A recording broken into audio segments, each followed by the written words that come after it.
Hey guys, how's it going? It's Kai here with another Guardian Tales video, and in today's video I'm talking about the new character that's coming through.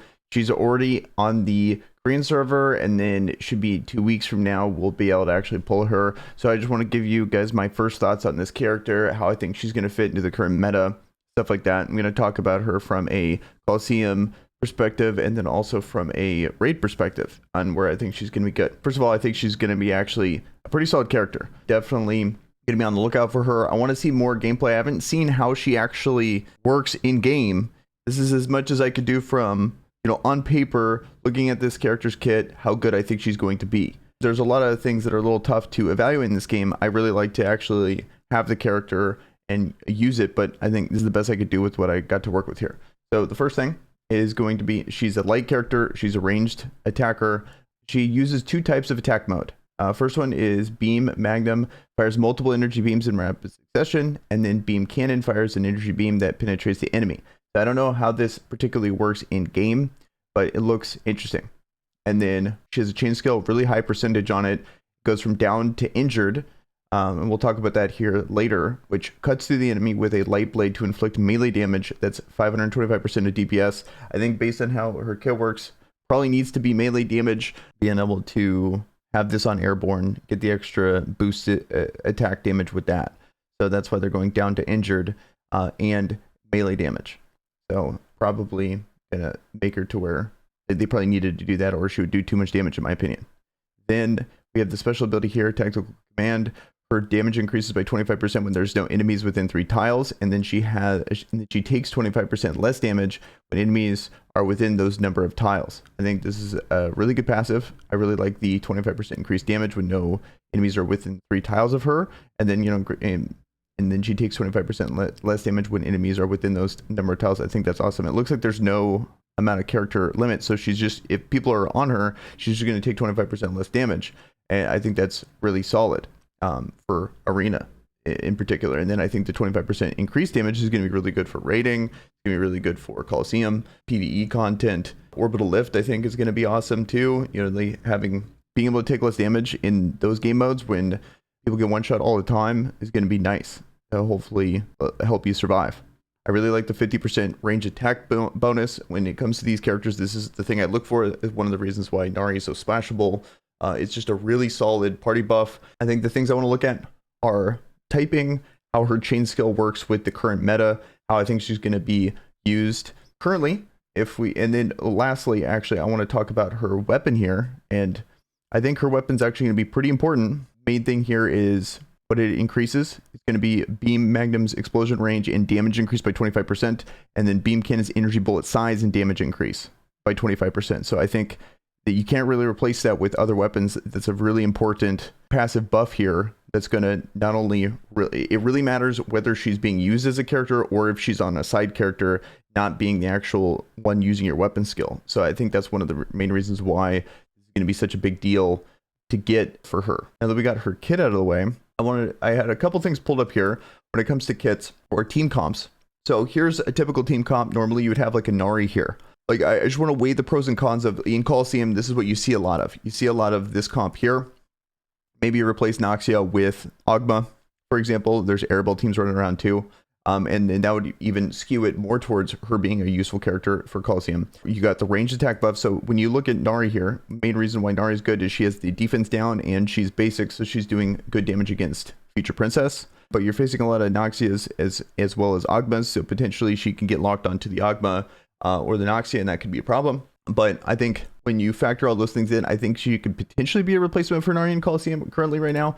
You can go like a really full light style team. It's going to leave you vulnerable to future Princess or future Knight comps, I should say. I can see the meta being kind of a circle in that situation. If you're looking at the current meta right now, potentially she could be better, but then people start countering with future Knight and throwing in more basic characters, and then it kind of really throws things for a loop there. It really depends on how much extra damage she's going to be gaining with that 25%, how much better it's going to be with that extra size of those hits, if she's going to be doing enough damage reliably to make it worth replacing a Nari, that kind of balanced version of this comp that kind of covers all your bases versus just really heavily skewing towards the light side and leaving yourself vulnerable for basic characters. And then when it comes to chain skills on here, it all kind of works out. So she's downed to injured. Or here, let's actually pull her back up here. We look at her kit. So yeah, she goes down to injured. So then we look here. So the typical rotation would be you got injured. She's automatically going to go from injured to downed, and then she'll be able to go down to injured, do that 525% damage move there, depending on the ordering, because it's going to be mainly her. She's always going to go in this game type. She's going to go from the injured to down. That's automatic. And then whoever you have next in the rotation, if they're able to do their chain skill. So if you put her right here, she's going to have that 25%, 525% chain skill come through immediately. Or you can have her maybe later in the chain, because these characters are easier to proc. So all to injured, and then you also got all to airborne here. So I would prefer to have it kind of like this, whereas you'd have the new character right here, then make sure these guys proc off so you have the whole chain go through, instead of you like gating yourself out by having the wrong ordering here. So I would definitely keep that in mind. When it comes to Colosseum, I just think potentially she could be really good, especially when we look at the current Colosseum climate here.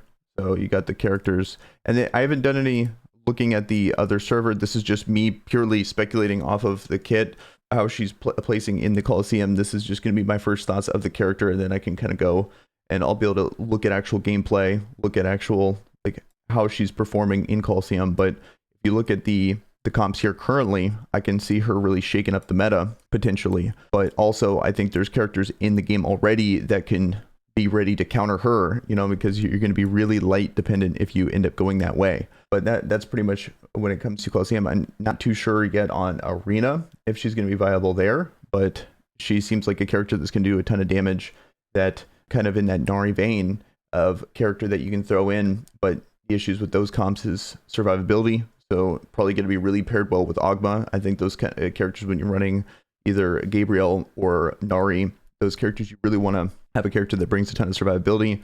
So you're going to want to pair them with Ogma, Noxia, Future Princess, stuff like that. Next, what I'm really interested in is the rating aspect of her. Here is a typical comp. This is a very typical light comp. And then also here's another typical light comp. So this one is Gabriel focused, but what's so cool about this comp is, yes, it takes a lot of characters that these characters could be used on other teams, but it does so much damage, because if you look at how it's built, you go from down to injured, but mainly you start here. So you go from down to airborne, then you have this one right here that can go from all to injured, but then you have airborne here, you have airborne here, and you have airborne here. And then a lot of all of these can just proc off all, so that you can finish out with like Gabriel procking. So you get the full chain cycle, and you get a ton of airborne, like a massive amount of airborne. So this is a very popular comp. And then this is kind of getting off topic, but this is a really popular comp. You just replace that main character, and you can just throw in like her if you want a basic comp, or you can throw in Arabelle if you want a dark comp. It's like, this is just a really good supporting cast of back characters. But Nari is good in like a lot of teams, and Tinia is good in a lot of teams. So both of these are providing the 50% ranged attack. So if we think just purely light, we can add her. Potentially, I'm thinking replacing Nari here. Because we look at how the chain skill works down to airborne. We pulled this back up. She is down to injured. So you're kind of replacing, you're ruining that spot if you still keep Nari on the team there. So I'm thinking you replace her. You're losing the 25% defense. You're getting the 25% extra damage on the passive. You're still keeping the 50% range increase. You're able to move Nari over to another comp potentially. And you are losing another airborne. I don't know if this, in a raid perspective, is going to end up being more damage, or it really just depends on how much damage innately she does herself, and see if it warrants this change. I think just in general, being able to have another character that is even close to as good as Nari in a raiding scenario is going to really overall increase your damage, because now Nari can be on like a Future Knight team, or it could be on a Garam team, and because she's one of by far the most splashable, versatile raid characters in the game. So being able to replace her just alone, even if it's not as good, is worth considering or worth discussing, just because of how good Nari is in a raiding scenario and in a Colosseum scenario even. So that's why I'm even mentioning this. But I think this comp light comps usually are in a rating scenario are facing some of the harder teams. So being able to have characters that can handle this is awesome. So like, for example, Sandy Dark, she's super obnoxious to deal with. So then you have the Portrait Lady. She was dark at the time when last time we faced her. So having a light team to be able to combat that would be awesome. She was really difficult in that raid. So we have more options. Like Gabriel, I believe, just came out at that time. So then be able to have Gabriel plus this android character, having more options there would be nice to at least try stuff out, see if it's actually better. Overall, I think she's going to be a good character. All right, guys. So in conclusion, right now, I feel like can't really evaluate Arena. Don't know if she's going to be good there. If I had to guess, she's probably going to be okay. I think for Coliseum, I think she's going to be one of the staple meta characters for Coliseum. I think she's going to be a new amazing character for Raid, for Camazon Zone, for Orbital Lift. I think she's going to be just a really solid character in pretty much every game mode except potentially Arena. And maybe I'm wrong there. Maybe she's actually going to be really good there too, because she does have a couple things that are encouraging, like the 25% damage reduction.